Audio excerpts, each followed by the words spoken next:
Hello, my dear friends. You're on the Military Summary channel, and today we will discuss the situation in Ukraine on the 30th of September.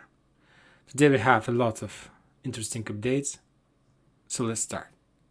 As you know, today at 3 p.m., there were a meeting in Moscow, the capital of Russian Federation, where some documents, very important documents, were signed by the President of Russian Federation and the heads of LPR, DPR, Zaporozhye and Kherson region.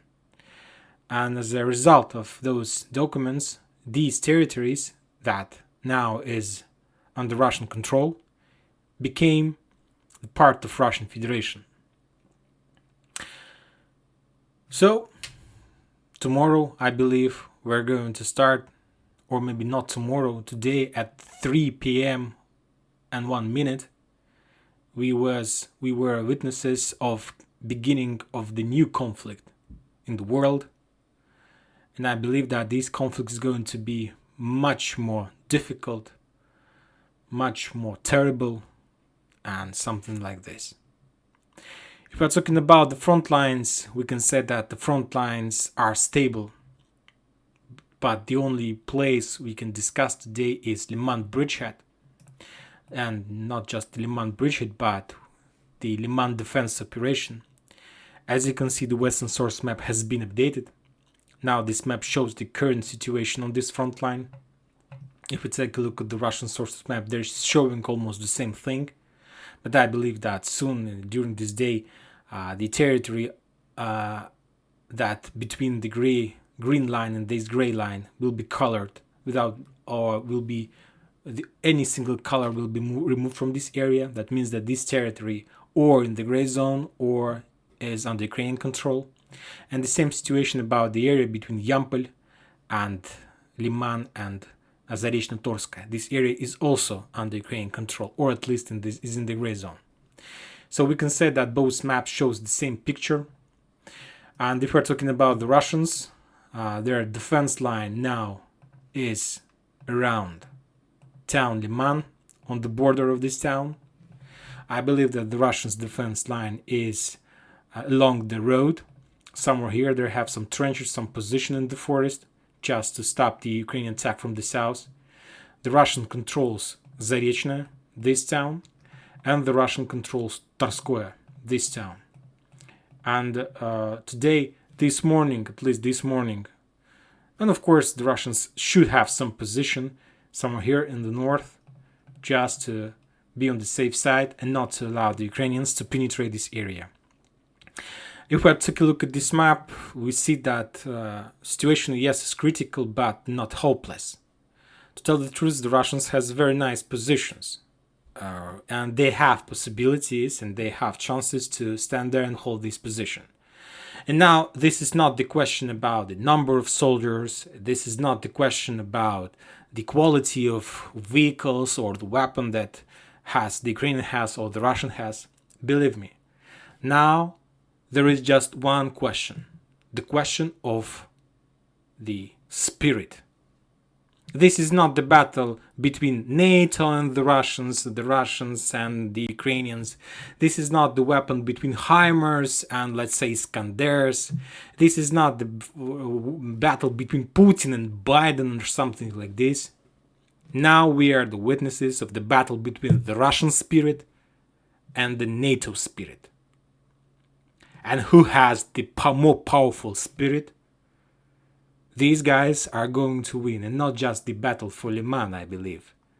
I believe that these guys who has a more powerful spirit are able to win entire war, not just in Ukraine, but in the global scope, I mean. The Russians are not planning to leave.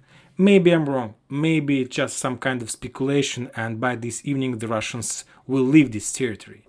But the fact that the Russians moved some reserves in this direction tells me that or the Russians want to be on the safe side in Zarechno, Tarskoye area, just with one purpose, to have a stable tunnel, to stable road for Liman garrison to leave this area if everything goes bad.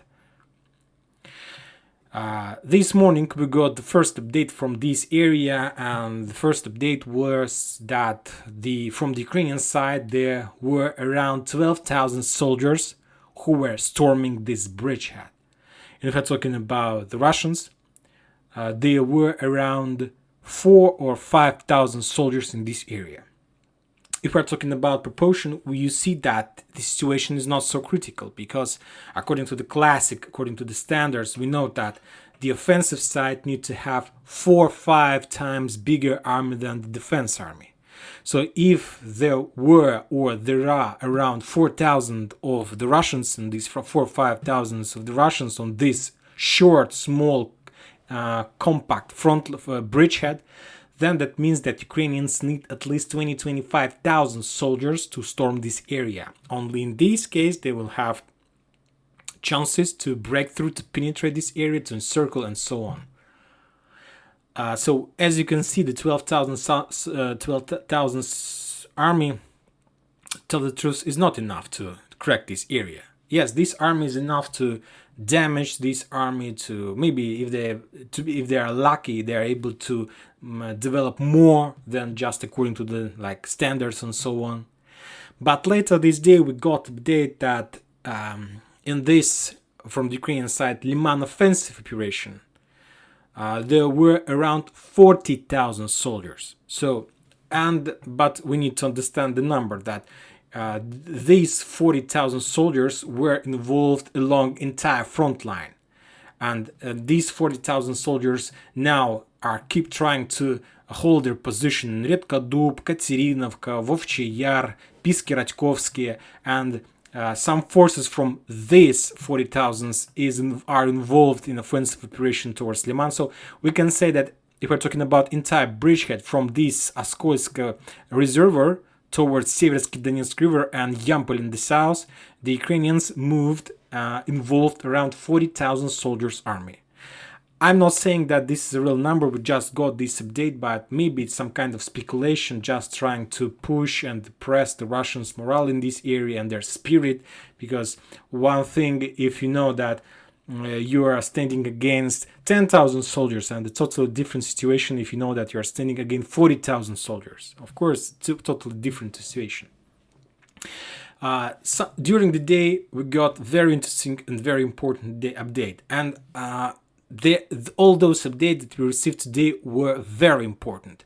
So this was the first update about the numbers, about the Russian positions, about the fact that they still controls Tarskoye. Furthermore, the Russians reported, and this is very important, and we got this report a few hours ago, that they have a stable road between Kremenная and Tarskoye. The Russians are saying that they control for 100% this road, and that this road, yes, they're saying that this road is under mortar fire.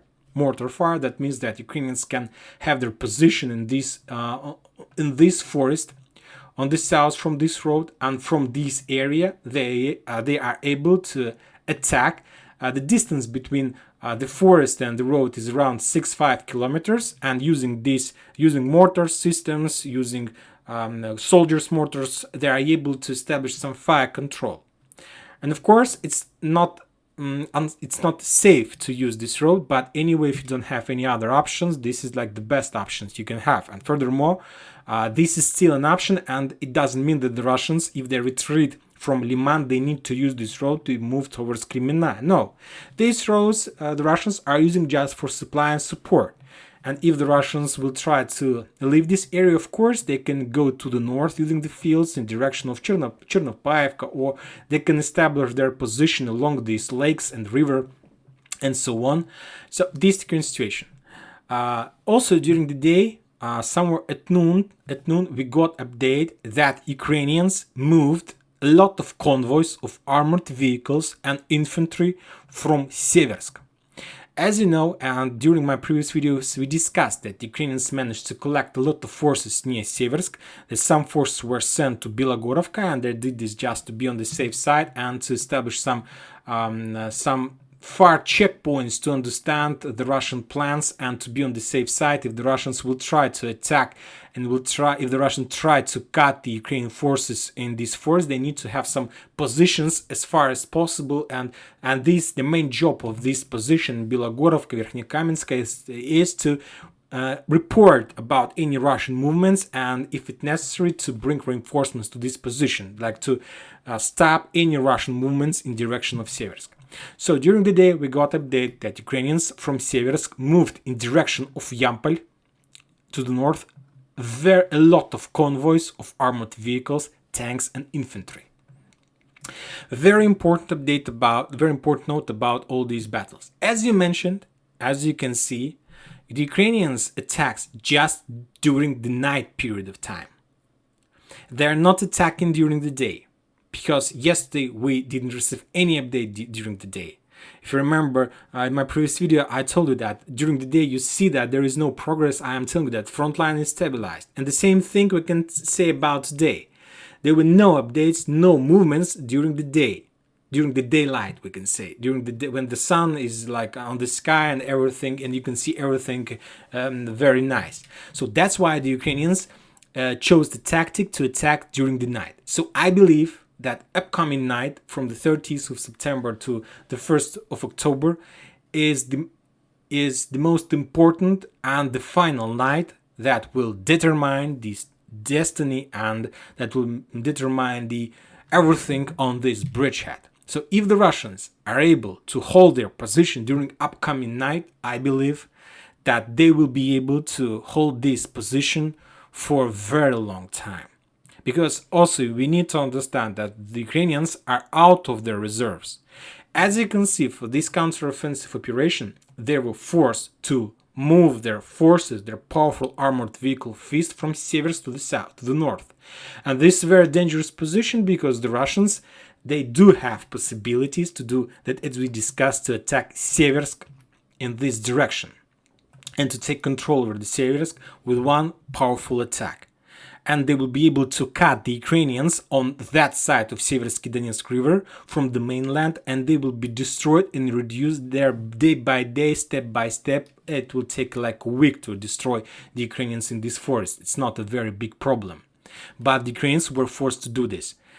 Maybe they want to like the final attack, or maybe they know that everything is already solved in their favor and they did this because of that. But maybe they're out of blood, as we discussed, and they're moving immediately reinforcement as much as possible as they can. So this is about the battle defense Liman operation. Furthermore, after the updates about the numbers, after updates about Seversk reinforcement, we got another two important updates from the Russian sources. The first one was that the Russians moved their infantry in this position with one purpose: to deblocate the Ukrainians, to deblocate the Russians in Zarechno-Torskoye.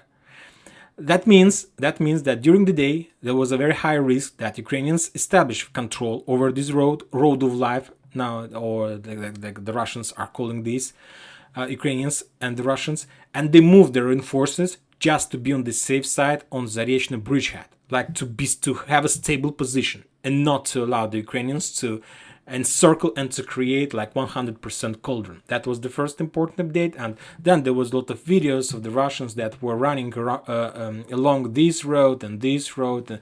It was like videos saying that we control this road for 100% and you don't need no worries about that.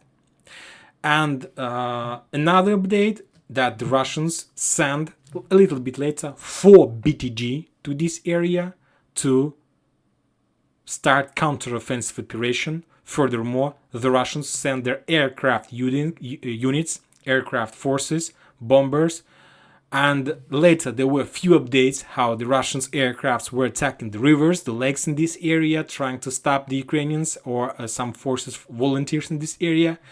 And for now, that's it. No more updates. But I believe as the sun goes down, the Ukrainians will start maybe their final offensive operation in this area. And it will be a very bloody battle. I believe this is going to be very important battle. As I told you, the battle that will determine the destiny of this region for the next weeks or even months. The final battle has started. I don't know why the Russians decided to hold their position in Liman. I don't know, maybe that was an order from the Russian authorities, because as you know, today during all these meetings in Russian Federation, the president of Russian Federation told that they're not going to leave from the territories they control.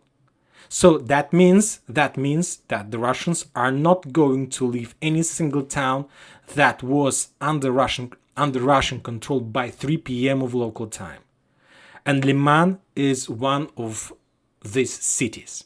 So, to tell the truth, it's not very good from reputation perspective to retreat from Liman, because it's going to be a very big media victory, very big PR action from the Ukrainian side. That Putin told one thing, but then they left this town. So I believe that the Russians are planning to stand there till the last Russian. At least a lot of people from this area expect from the Russians at least these actions. And furthermore, today we got more updates from the north of Belgorod area, and also some sources were saying that the Russians are preparing the counter-offensive operation in this area as well.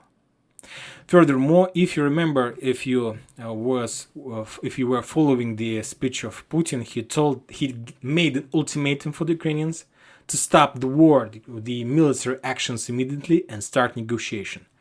But the president of Ukraine refused any negotiations.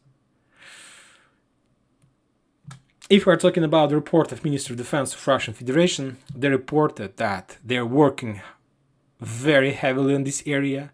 Mainly they're using the rockets and air forces, and they're saying that as a result of their attack and the Ukrainian forces in Kramatorsk,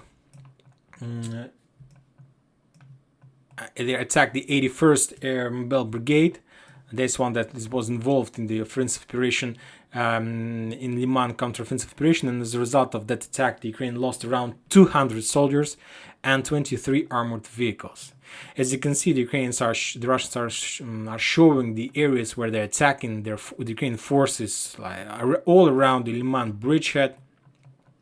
If we're talking any other front line, there is no changes. There are no changes. Another important update are coming from Zaporozhye area.